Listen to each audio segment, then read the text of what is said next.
প্রেম বলতে কিচ্ছু নাই, শুধুই 2 দিনের জন্য আসবে, 3 দিনের জন্য কথাবার্তা করে চলে যাবো, এগুলো হইতেছে ভাই নাটক।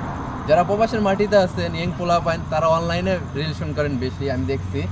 আপনাদের উদ্দেশ্যে আজকের ভিডিওটা, অনলাইনে কেউ রিলেশন করবেন না ভাই। 3 দিন কথা কবেন, 4 দিনের দিন মায়া লাগাইবো, 5 দিনের দিন আপনার ব্লক মারা দিব। অযথা আপনি এই বিদেশের মাটিতে আইছেন অনেক স্বপ্ন নিয়া, স্বপ্নগুলো পূরণ করতে হলে আপনার প্রচুর পরিমাণ পরিশ্রম করা লাগবে, টাকা ইনকাম করা লাগবে।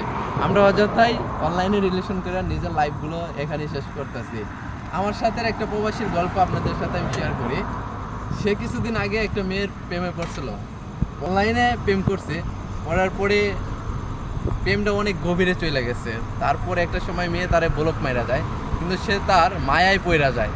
মায়ায় পড়ে যাওয়ার কারণে এখন বর্তমান তার অবস্থা, সে ডিউটিতে গেলে তারে নেওয়া ভাবে, অল টাইম তারে নেওয়া ভাবে, ঠিকমতো খায় না, ঠিকমতো গোসল টোসল নাই, প্রত্যেকটা সময়ই ডিপ্রেশনের ভিতরে আছে।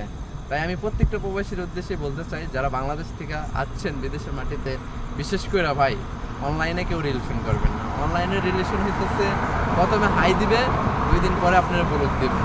আর এই অনলাইনে কিছু প্রবাসী রিলেশন করার কারণে অকারণে নিজের লাইফটা প্রবাসের মাটিতে নেশা করে কাটাই দিতেছে। তো আমার সাথে যে প্রবাসীটা আছে তার সেম অবস্থা, কন্টিনিউ প্রতিদিনই তারে না ভাবে, তারে যতই বোঝানোর চেষ্টা করি সে বুঝতে পারে না, কারণ তার মায়ায়, মেয়েটার মায়ায় সে জড়ায় গেছে। মেয়েটার এত পরিমাণ লাভ করে বলার বাইরে। তো দিন শেষে একটাই কথা, এই প্রবাসীর মাটিতে আমরা আসছি টাকা ইনকাম করতে, টাকা ইনকাম করব, এনজয় করব, বাট নিজের ফ্যামিলি দেখবো। টাকা ইনকাম করে দেশের মাটিতে যাব, বাইক থাকবে, এনজয় হবে, হাজার হাজার মেয়ের সিরিয়াল লাগাই দিব। সবার উদ্দেশ্যে একটাই কথা, অনলাইনে কোনো প্রবাসী রিলেশন করবেন না। ওকে, ভালো থাকবেন, সুস্থ থাকবেন, দেখা হবে নতুন ভিডিওতে নতুন কোনো টপিক নিয়ে। আল্লাহ হাফেজ।